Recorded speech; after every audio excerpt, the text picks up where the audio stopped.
Hi guys, it's Maxwell here, and this is the Sheffield United save again. Basically, I've done all the off-season stuff. I don't like doing it in stream because it is boring as hell. People want to see matches getting played. I've decided to recap this one because it's pretty much the biggest disaster summer possible. Obviously last year we won the Europa League and we finished 7th place, so we're expecting to win the Europa League this year. Only to find out we failed financial fair play for the Europa League by 200 grand. So we've been banned from Europe for 1 year and will not be participating in it. We also ended up with a wage bill at 600 grand over, so I decided, so we had no more financial problems at the club, to sell a lot of key players, to basically get rid of all the big earners. So that, as you can see from the finance and salary, we're actually 194k over, under our wage bill, so that's how much I've slashed it by. So I'm just going to quickly show you the transfers that have happened over the summer, and then basically the team that we'll be using going forward, which is a lot of kids this year. So you can see all I've brought in is deals that were already agreed for Ernesto Cardoza and Renato, both young strikers. Good bit of potential. As you can see, a lot of loans again, free transfers, more loans, a lot more loans, so a lot of people have left the club, mostly in 100% wages being paid by other clubs. I'm just going to go through the transfers that actually have fees to let you know what kind of standard player we've let go. Decided to let Bantaunus go for 5 million. Was starting to still wasn't cutting it. Was starting to struggle, and he went from 4.5 star potential to 2 star. So I thought we'll give him a fresh start, and it frees up his wages at the club. Then we get rid of Guido, despite being only 28 and being phenomenal. He was on massive wages, like 60 grand. His stats probably could have been a lot better. So we cashed in on him, and as I say, we got 20 million for him, which I suppose isn't too bad. Next one we got rid of was Murad Kodia, just a young Swedish centre half. 3 million we got for him. Again, his value shot up, which is annoying, but he'd mostly been in the Championship. He's a wee spell in the Eredivisie, Bundesliga 2. And the fact I only paid 500 odd K for him means we get good profit on him, since I don't think he was going to make the first team. Then we get rid of Ivo Santos. Again, another player's value shot up. I don't think he was ever going to feature in the first team, but he actually had a good loan spell at Bournemouth in the Premier League last season, and he's got a lot of good experience in a couple of places, but I just didn't think he was going to break through. So again, profits made on him, so it's not the end of the world with him.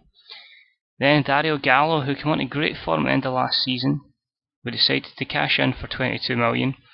So after basically 29 games and 7 goals, 7 assists, we made 22 million profit on him. I like the season, he was quite inconsistent, so I'm quite happy we got the money for him.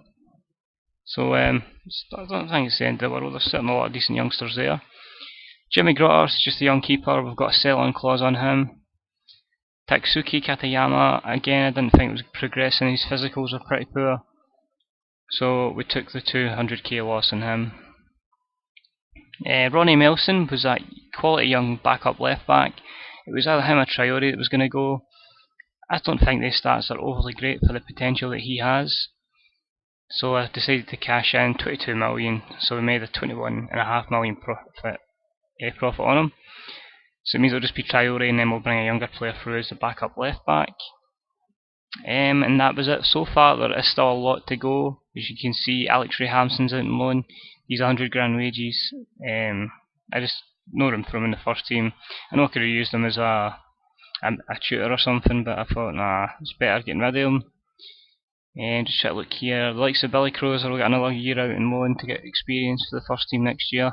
I wanted to keep Spencer, but I've got that many good young loan players coming through, so he's going to go to the SPL for a year and hopefully continue this goal scoring rate he's got. And pretty much I think that's about it. So the only other big earner we got rid of was Isabelli, the 100 grand a week he was on, and he's now at Watford on a third of their wages. Quick look at the first team then, just to see who's still around.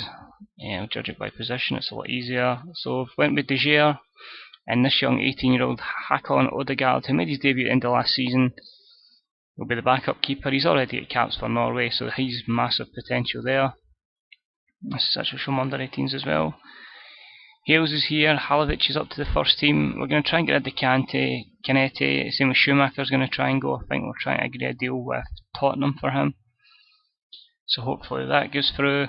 We've still got Ukrainian dude and Stanku for centre halves. Traore is on the natural left back, but I'm sure we can play Hales or somebody from the youth team. Solomon Adu's back for his loan spell. We'll give him a try. He had a couple of decent showings in pre-season. Birch, Sao Romero are always there. We're going to try and get rid of Wellington. De Vries hopefully will push on this year. Primorac's back from his loan spell, so hopefully he'll push on as a wonder kid. Rivero doesn't look that good like value-wise, but I think some of these stats show a good bit of potential. Scored a wonderful free kick in pre-season, so I'm going to give him a chance before we try and punt him on. He's on a one-year deal anyway. Fred Pill's back from his loan spell. Again, a youngster that can push on hopefully this season, and hopefully his attributes will bomb up. Kalenga's still here. We've still got a young prodigy, Theo Schmitz. Hopefully he can kick on this year. Bobby Wales' value shot up to 8 million, so say it's another kid to keep for the future. And then we've got the likes of your Juan Rodriguez, Ante Bilakiewicz. Jakob Hemmingsen's value shot up to 15.5 million. We rejected a 30 million bid off of Man City for him, and it's now Chelsea Milan that are chasing him. We put 80 million on him, and we extended his contract for 5 years, so he's going nowhere anytime soon. Giovanni Rollo, we tried to get rid of him, did we take him, so he's still here on ridiculous wages. And then Justin Paul, who's just kind of floating about. Seems to be valued quite highly. 34 grand a week's a bit steep. I don't know how that happened, but it is what it is. So hopefully we've got a decent backup poacher there. Under 21 targets, I'd say, just promising players. So there's a lot of good value there. Craig Dowie's still there. I decided to promote Damir to get him up quicker. Like I say, Craig Dowie, Kirpek, Van Adler, Dale Robinson, Dale Kamara. Hopefully some of these will go out on loan before the end of the window. You see, still a massive under 21 squad. Fair enough, a lot out on loan. But you can see why the wage bill is so high when it gets to the end of the season. I think the under 18s is just. Chris Reed's pretty decent. Pino's okay. And you get a couple of others, and then our prodigy here. The man we're going to try and make as world class as possible, despite the fact his potentials went from 4-star to 3.5. Scored in his debut last year. I thought he scored in his debut last year. Oh, I scored in Europe, sorry, it was a European debut, and scored in the FA Cup final. Young Drew Rush, so we'll try and get him along nice and steady. I don't actually have a striker that can tutor him at the moment because Rodriguez is on somebody else. But as soon as he's over with that, we'll put him on Drew Rush and we'll try and get Drew into as good a player as possible. So that's basically the preview for this season. As I say, we're out of Europe. Let's say I've got the bank balance all sorted, so hopefully that helps the long term stability of the club. Means unfortunately we went to the Capital One Cup at the second round. We'll just play the reserves so you put it early. But it means we're still in the Super Cup, so we'll have that game against Chelsea. And hopefully with no European competition in the way, this is a year we can break the top 4. Hopefully some of the young guns can just progress like nothing else, and hopefully we have a good season. So that's this video, guys. Thanks for watching. If you haven't already, hit that subscribe button. If you want to give the video a like, please do. Again, if you're playing FM, let me know via the comments section. Hopefully I'll be streaming it probably Monday. Possible chance I'll be streaming tonight, which is Sunday, and definitely through the week. So hopefully I'll catch you on the stream, guys, and I'll see you later on. Bye bye.